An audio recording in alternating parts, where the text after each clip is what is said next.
What is up, Polytopians? My name's Griffin. And my name is Luke. And today we are, by the way, this is a voiceover because I decided I'm going to do that. Anyway, so this is a video 4 days in the making, and I know there's like no editing, but for some reason it took me so long that I had to, so this is the 4th day in the making. And Yes. This is the most editing I've ever done, and it's like almost no editing, it's just a voiceover, and then I'm cutting Luke, stop! And I'm cutting the part out where there's no voiceover. So you're just going to get to watch some sweet, sweet gameplay. Now, Yeah. as you can tell by the title, we are going to be ranking the Polytopia tribes from worst to first. Sorry for any background noise. This is a very unprofessional channel. Anyway, number 15. Professional. Starting at, oh, by the way, you're not going to be able to see the list. I'm just going to tell it to you because, we're unprofessional like that. And I am doing way too much editing. And I'm not doing really any editing, but okay, let's get to the list. You know what I'm trying to say. Number 15. So at number 15, I have the Umaji. Now the Umaji, they have no resources to, they have basically no resources. They do start writing, which they can get roads from, and they can get knights from that pretty easily. So they are a pretty aggressive. They are a pretty aggressive tribe, but they just have no resources. And as you know, in Polytopia, your economy means militarism. So since they just have a terrible economy and can't really do anything, they start with a very uneconomical tech. They just can't get a good economy. That's why I put them this low. Number 14, the Aquarion. So I have them this low for the same reasons as the Umaji. But I have them higher because, their troops can go in water, and they usually spawn near water, so that's a bit of a plus. They don't have to get sailing or whatever, but they also don't have any resources. Oh, and yeah, and so also the Tridentians, which when I was first playing as the Aquarian, I really wanted them to be knights because knights are my favorite unit, and they weren't knights, so I have a bit of a bias against that. Now, number 13. This one is, I think, kind of the first controversial one. Number 13, the IMO. So now, I have the IMO this low for mainly one reason. That they start with meditation. Yes. And meditation is nor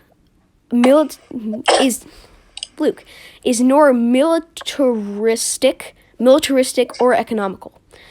Yeah. So it's just bad tech. So they basically start with, and also, what does meditation do for you? It gives you protection in mountains, and I think you get a pacifist task from it. And you can get philosophy, but you can get philosophy from it too. Yeah, but what does that do? it gives you mind benders and literacy, which literacy is actually pretty good. But it doesn't do anything by itself. It just makes. At the end of the. Oh, also the Aquarion don't start with any tech. That's also why they're that low. Oh, they don't? No, so the entire philosophy branch, I don't like. I just think it doesn't serve a purpose because it doesn't really do anything besides literacy, which is pretty cool. Mind benders are okay, but they're really not that good. Because they're so easy to kill with just a knight. Yeah, I agree. Okay, so, and they have a pretty And oak. can I just add one thing? Yeah. If you have a ton of mind benders, but you do what me and Griffin do and just have a ton of knights, you're not going to be able to do anything. Well, lately I've been focusing more on economics rather than knights. That is my favorite strategy, though. I think it's the most fun strategy. And so they also have a pretty mediocre economy, and so they don't really have any benefits for basically starting with no tech. And they can't even they're not aggressive at all, because the only troop that they can get from their tech is mindbenders, which is not aggressive at all. I know. So I just have them this low because I just Okay, number 12, the Venger. Now, the Venger, it hurt me to put them this low because they are one of my favorite tribes. I just don't know why I like them so much. They're just one of my favorite tribes. And so, but the reason why I have them this low is because you just so they start with swordsmen. So they're obviously pretty aggressive. But they have no resources like the Imagine Aquarion. They have no resources. I already said that. They have no resources. They like sometimes have like some forests. They do have pretty arable. No. Oh my gosh, I forgot the word. You need a script. Yeah. Irrigatable, that's not the correct word, but arable. No, it's not air. It's something I forgot the word. I haven't used it in a while, but they do have a lot of farmland, usually. But other than that, they have no resources, and so they just like can't get a good economy. The only way that they can actually hope to do well is by expanding pretty quickly, which they can do with swordsmen. But you can only get one swordsman every few turns from having no economy. Because they start with 2 stars a turn, they're probably not going to upgrade their capital for a while if they just don't expand really quickly. So I just think that it's hard for them to expand, and they need to expand, or they're basically dead. But admittedly, if they are able to get a sizable army of swordsmen, they are really they can win games pretty easily. Now, number 11, the Quetzali. This is the first tribe that I would consider mediocre because This is hard for me to comprehend because you both love the Quetzali theme. I just think that the reason why I have them this low is their economy is pretty bad. It's okay. They do start with shields though, but the problem with that is like I just think that they start with shields, so they're kind of like their economy. I mean, oh my gosh, they just kind of derp around and don't do anything. They could. Derp around. I love that you do that. It's true though. They just kind of derp around and don't do anything. So they can't really expand any very quickly. Like whenever I've faced someone who's playing as the Quetzali, or I faced a bot playing as the Quetzali, I've never seen them have more than 2 cities. So that's kind of bad. But admittedly, you can win games with 2 cities if you're able to level them up pretty quickly. So I have them higher than the Venger though, because they have some sort of an economy, and they do have shields, which I actually like shields I actually like shields a lot. I just think I don't use shields very much. I use shields a lot. I don't. So yeah, that's why I have them higher than the Venger, and the Aquarion, Madrine, Imo. Number 10, the Adak. This one is probably also pretty controversial. It's probably too low for most people. Oh, by the way, the Quetzali have better music than the Adak. Prove me wrong. It's everyone's favorite theme is the Adaks. Really? Not mine, so not everybody. Yeah. Okay, so the Adak. So the Adaks start with roads. So roads are pretty. I don't understand them. Yeah, you can be. I actually use roads a little bit in this game. I don't. I used roads a little bit in the game that they're watching. The only reason I have used roads is because I get them from... Yeah, from other tribes that have used them. From other tribes that know them, and then it just kind of happens. It just kind of starts putting roads everywhere, so I'm like, oh, okay, I guess this is... I don't understand what they do, what they're used for, how they help. They're supposed to give your troops a unit. They're supposed to give your units like movement bonus. Okay, so that's it. It's still just. So they are pretty aggressive, admittedly, with roads, and they can, they can get trade from that, which really doesn't do anything from them because usually they don't spawn near the water. Trade is really good for the Kitku though. I always wondered why is trade not in the I think it should have been fishing. Whaling trade, or I don't know about whaling actually. Where is trade? It goes writing roads trade. Oh yeah. I mean, actually, that does make sense because you usually.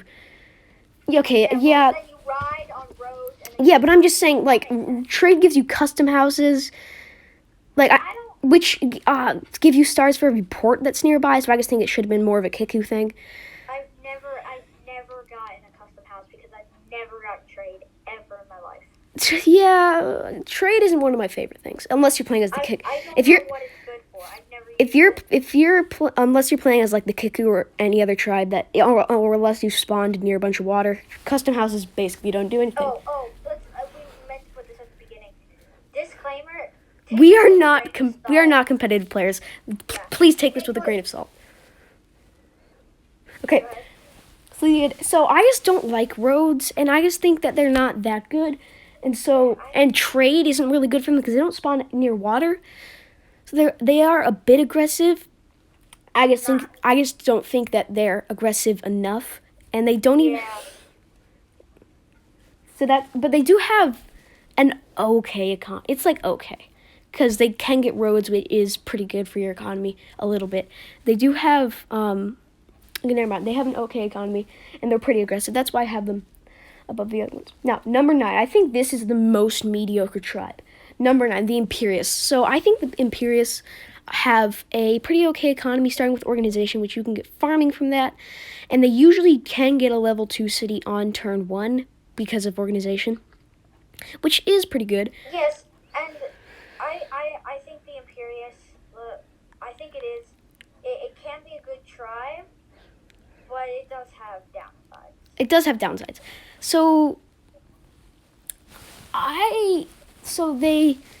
It's just that organization and farming, farming for the Imperius is okay. Organization, usually the Imperius don't even have like more than 2 apples in their starting territory. More than two fruits in their starting territory. So it's just kind of like a one-time thing. Well, unless they get more territory. So I just don't like that. And usually they don't have a lot of farmland, unlike the Zabasi. And so that small economic advantage that they get from the start, they lose pretty quickly, in my opinion. But they do have some sort of an economy, and they. Actually, I might want to put the Imperius lower now. Why did I put them this high? They're better than the attack because the attack. I forgot why. There's this one thing that I can't remember why I put them high. Oh yeah, they do have some economy, so at least it's pretty good. I think they do have a better economy than the Yadak or Quetzali or anything below them. Number 8, the Illyrion. Now, the Illyrion have a very good early game. It being able to turn their unicorn thingies into troops. Yes. But they're late, and they actually do have a pretty. Oh my gosh, what am I saying? What are you saying? They usually do have a lot of resources that they can use to their advantage. So they do have a pretty good late game. And a pretty good early game too. So I just think that they're pretty well-rounded. That's why I have them higher than the Imperius, because the Imperius aren't as aggressive, but they still have a pretty good economy. Now, number 7, this one's probably one of the most controversial. Number 7, the Zinzi. The reason why I have the Zinzi right here is because they're starting tech of climbing. I think that they actually... So they have... You can see in this game, it might have just been a fluke, but my starting spot was insane. I even made a lot of mistakes and still had, 2 giants by turn 7. Now, can I put in an input? I think climbing is good because if you find yourself in a mountainous region... Like the Zinzi. With the Zinzi, with a ton of mines, you could get mining on your first couple turns. Right. Then upgrade your city to... And for mining, you can get Smithery. So I think they have a very, very good late game with swordsmen. Smithery has swordsmen. And forges. Which are very good. Pretty good. Yeah, they're one of the best. Pretty good. They're one of the best units. That's not a super unit, in my opinion. Yeah.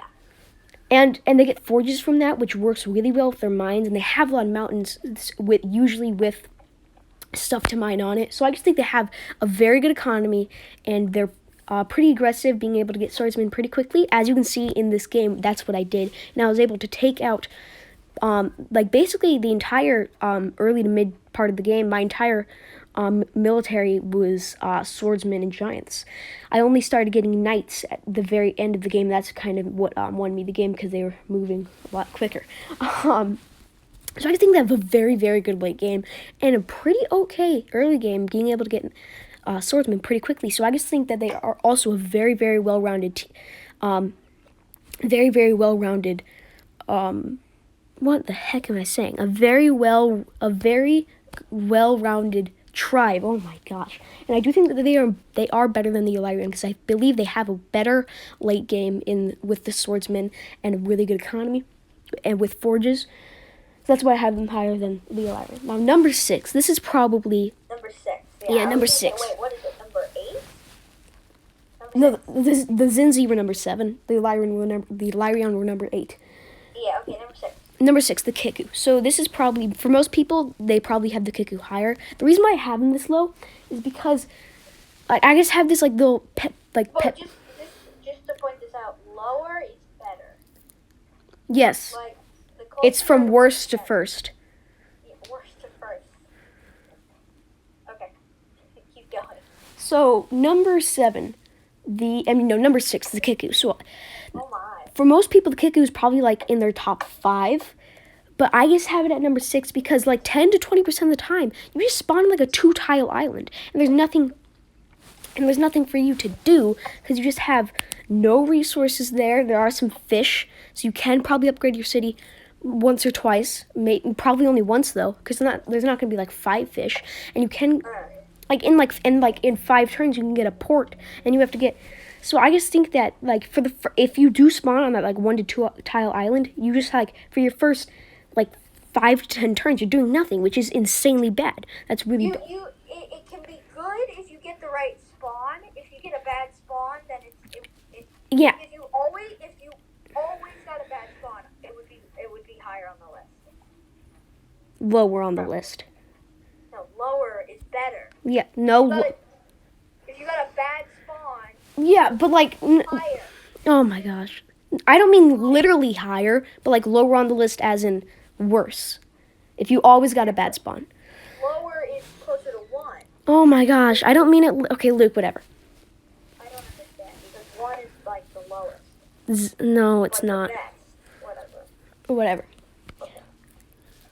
So, lower on the. If you're talking about lower on the list, if you say on the list, that means that it's worse.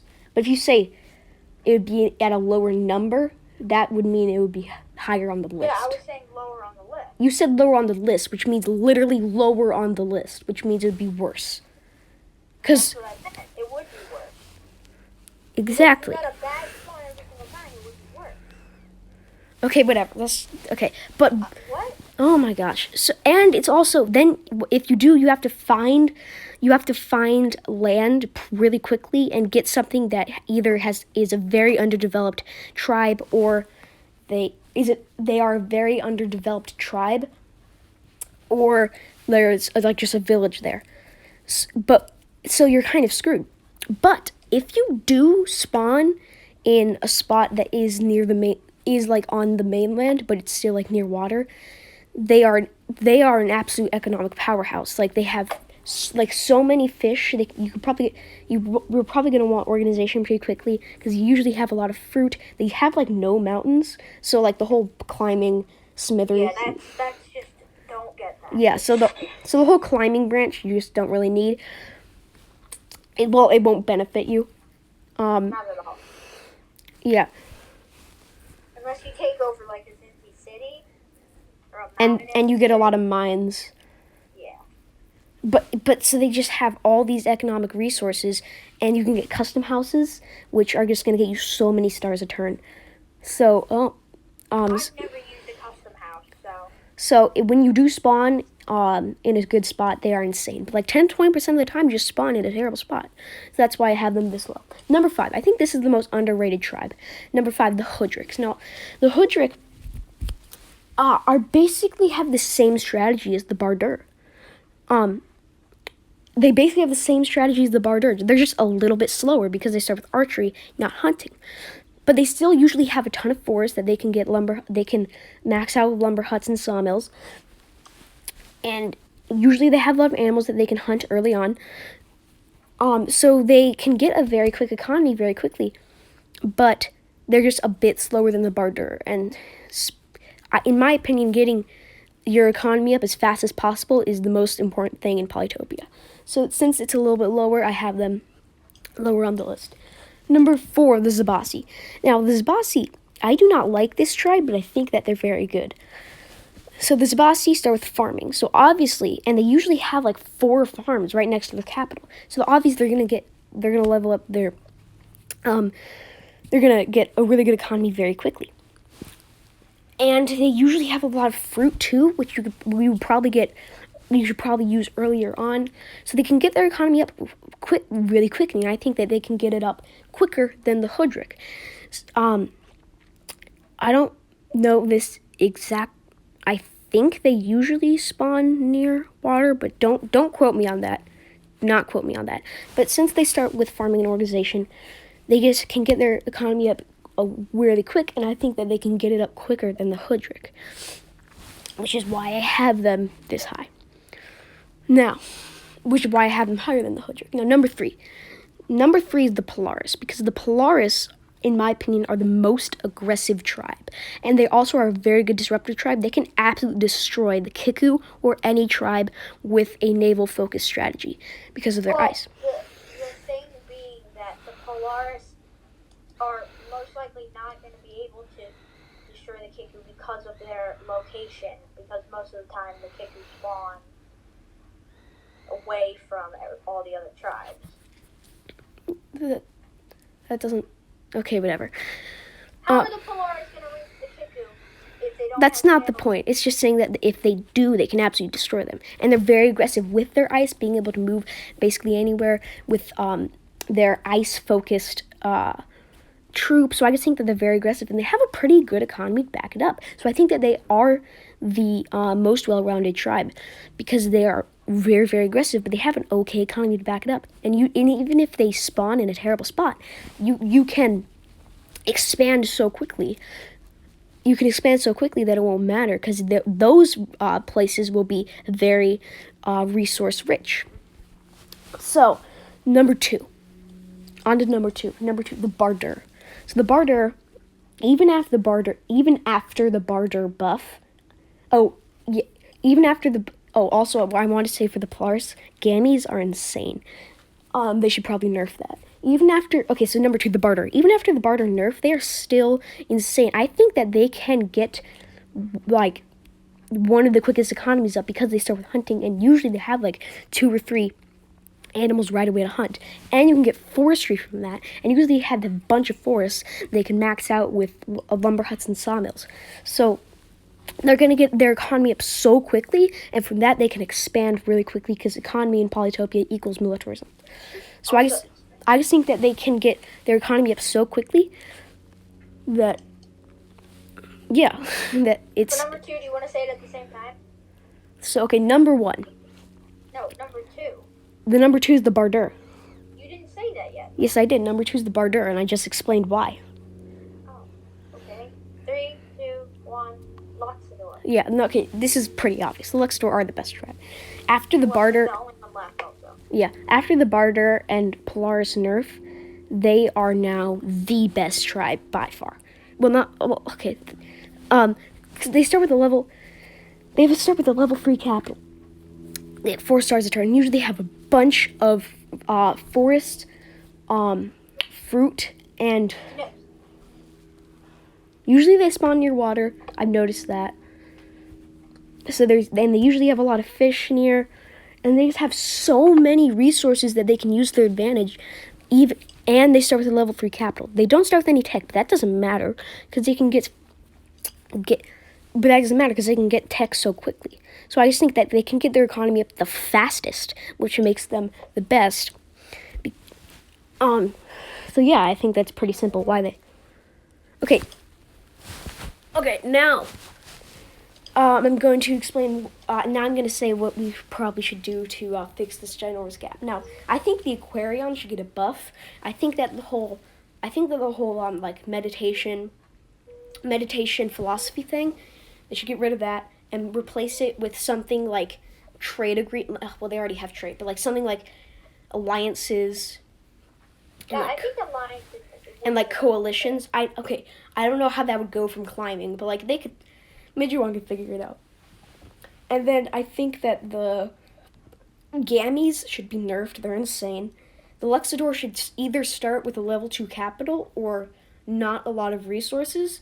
And they should stop putting like 100, like they should stop putting like 50 forests right near the Barter and Hoodrick cities. So the Kiku, they should get that little glitch thing out.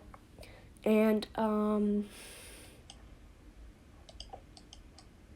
they should make roads more obvious what they do. Or like do something more. Okay, now I'm gonna go from 15 to 1 really quickly. So at number 15, the Umaji, number 14, the Aquarion, number 13, the Imo, number 12, the Venger, number 11, the Quetzali, number 10, the Yadak, number 9, the Imperius, number 8, the Illyrion, number 7, the Zinzi, number 6, the Kiku, number 5, the Hoodrick, number 4, the Zabatzi, number 3, the Polaris, number 2, the Bardur, number 1, the Luxador. Thank you for watching. Thank you for watching this. Oh, by the way, we're gonna get a live stream up pretty soon. So actually, you might be watching this after that. But yeah, okay. Assuming we upload the day that we're recording this, the day that we're recording this, we're gonna have a live stream tomorrow. So make sure to watch out for that. And this has been. Thank you for watching. What's our outro, Luke? I forgot our outro. We haven't done a video. See you later. This has been Polytopia of Griffin. This has been Polytopia of Griffin and Luke. Good luck getting your economy good in Polytopia. Goodbye.